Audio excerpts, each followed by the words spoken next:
बहुत बड़ी खबर इसमें, युद्ध के बीच में ईरान के राष्ट्रपति का बयान आया है और हम परमाणु गतिविधि को नहीं रोकेंगे। ये बहुत बड़ी स्टेटमेंट है मसूद की, हम परमाणु गतिविधि को नहीं रोकेंगे और अब किसी भी स्थिति में नहीं रोकेंगे। ये ईरान के राष्ट्रपति की स्टेटमेंट है, ये बहुत बड़ी स्टेटमेंट है, वो भी तब जब इतनी सारी चीजें चल रही थी। युद्ध के बीच में ईरान के राष्ट्रपति ने बयान दे दिया है कि वो परमाणु गतिविधि अब किसी भी हाल में नहीं रोकेंगे। शिवानी, गतिविधि अगर परमाणु गतिविधि नहीं रोकेंगे, ये शायद इस तरह की, पहले तो वो इनकार कर रहे थे कि हम परमाणु बम नहीं बना रहे, लेकिन वो परमाणु गतिविधि रोकेंगे ही नहीं। एक स्ट्रॉन्ग स्टेटमेंट है। देखिए, बिल्कुल ईरान ने बार बार यही कहा है कि जो न्यूक्लियर पावर वो बना रहा है वो अपनी सुरक्षा के लिए बना रहा है, अपने भले के लिए बना रहा है, दूसरे को नुकसान नहीं पहुंचाएगा। लेकिन इजराइल साफ कहता है कि ये जो न्यूक्लियर ताकत, अपनी क्षमता बढ़ाने की कोशिश ईरान की तरफ से की जा रही है, सीधे तौर पर इजराइल को ऊपर हमला करने के लिए, और साथ ही जो हूथीज हैं, जो प्रॉक्सी आर्मीज हैं ईरान की, उनको भी सौंपे जा सकते हैं ये न्यूक्लियर वेपन्स। तो इस खतरे को टालने के लिए ये पूरा ऑपरेशन शुरू हुआ। और अभी का जो अपडेट आप बता रहे हैं राजीव, कि ईरान के राष्ट्रपति ने सीधे तौर पर ये कहा है कि हमें न्यूक्लियर शक्ति बनने से कोई नहीं रोक सकता, यानी कि वो झुकने को तैयार नहीं है। तो अब ये जो जंग है वो एक निर्णायक जगह पर पहुंच चुकी है, एक ऐसा मोड़ जहां पर एक तरफ अमेरिका, इजराइल अपनी पूरी ताकत के साथ ईरान के ऊपर हमला करेंगे, वहीं ईरान ये संकेत दे रहा है कि वो भी रुकने वाला नहीं है, वो झुकेगा नहीं। और जिस तरह के हमले वो कर रहा था इजराइल के ऊपर, वो हमले अब इजराइल के साथ साथ अमेरिका से भी उसको काउंटर करना है। तो ये शिवानी, तेहरान पर तो इस समय अटैक कर रहा है, ईरान के कई हिस्सों में इस समय अटैक कर रहा है इजराइल, लेकिन क्या ईरान की तरफ से कोई अटैक, कोई पलटवार इस समय इजराइल पर चल रहा है?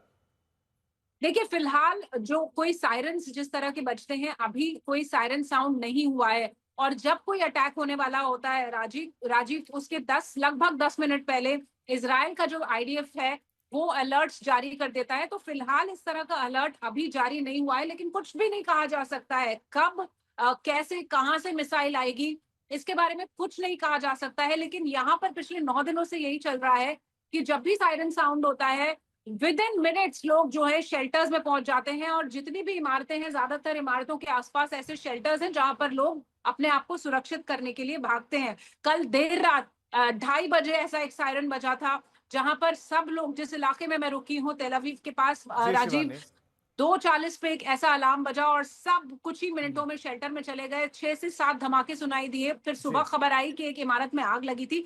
तो अभी इस तरह का कोई सायरन फिलहाल नहीं सुनाई दे रहा है, लेकिन कहा नहीं जा सकता है कि अमेरिका के एक्शन के बाद ईरान किस तरह से काउंटर अटैक करेगा। अब ये मूवमेंट देखा है, बिल्कुल शिवानी, कुछ बढ़ से गए हैं। वॉशिंगटन से समय रोहित हमारे संवाददाता जुड़ गए हमारे साथ। रोहित, आपके पास क्या अपडेट मिल रहा है? क्या अब ये मानकर चलें कि अमेरिका कूद रहा है इस युद्ध में, अमेरिका डायरेक्ट इन्वॉल्व हो रहा है, या सिर्फ पोस्टरिंग समझे अभी? देखिए, पोस्टरिंग तो है, नो डाउट पोस्टरिंग बिल्कुल है। और अभी फिलहाल जो व्हाइट हाउस के एडमिनिस्ट्रेशन ऑफिशियल है, वो फिलहाल ये कह रहे हैं कि अभी अमेरिका जो है डायरेक्टली एंगेज नहीं करेगा वॉर में। और ये B-2 बॉम्बर्स उड़ने के बाद ये बात कही जा रही है, जब से खबर चलने लगी है कि B-2 बॉम्बर्स जा रहे हैं उस तरफ, तो अमेरिका में ये भी कहा जा रहा है ट्रंप एडमिनिस्ट्रेशन द्वारा कि अमेरिका नहीं चाहता और कोई मिलिट्री एक्शन में अभी फिलहाल डायरेक्टली एंगेजमेंट नहीं करेगा अमेरिका। तो कहीं ना कहीं लगता है पोस्चरिंग है, थोड़ा प्रेशर बिल्ड करने की कोशिश की जा रही है। और साथ ही साथ आप देखिए, अगर अमेरिका को एक्शन लेना है आज नहीं, अगर 10 दिन बाद या 2 हफ्ते बाद भी, तो कभी ना कभी तो इन B-2 बॉम्बर्स को मूव करना ही था। तो मुझे लगता है पोस्चरिंग है थोड़ा बहुत। एक प्रेसिडेंट ऑफ यूनाइटेड स्टेट्स के पास ऑप्शंस होने चाहिए इफ ही डिसाइड्स, अगर वो डिसाइड करते हैं कि उन्हें एक्शन लेना है तो। और ये प्रिसिशन स्ट्राइक्स की जो हम बार बार बात कर रहे हैं, एक डायरेक्ट एंगेजमेंट ना करते हुए सिर्फ जो न्यूक्लियर साइट्स है वहां पे ये प्रिसिशन स्ट्राइक्स की जाए, और कैसे अवॉइड किया जाए कि अमेरिका पूरी तरह से इस वॉर में ना आए, तो ये देखना होगा। लेकिन फिलहाल एडमिनिस्ट्रेशन ये कह रहा है यहाँ पे हम लोगों से कि अभी फिलहाल डायरेक्ट एंगेजमेंट नहीं करना चाहता अमेरिका। तो माना जा सकता है कि ये पोस्चरिंग है और थोड़ा प्रेशर डाला जाए ईरान के ऊपर कि वो डिप्लोमेटिकली एक सोल्यूशन की तरफ बढ़े।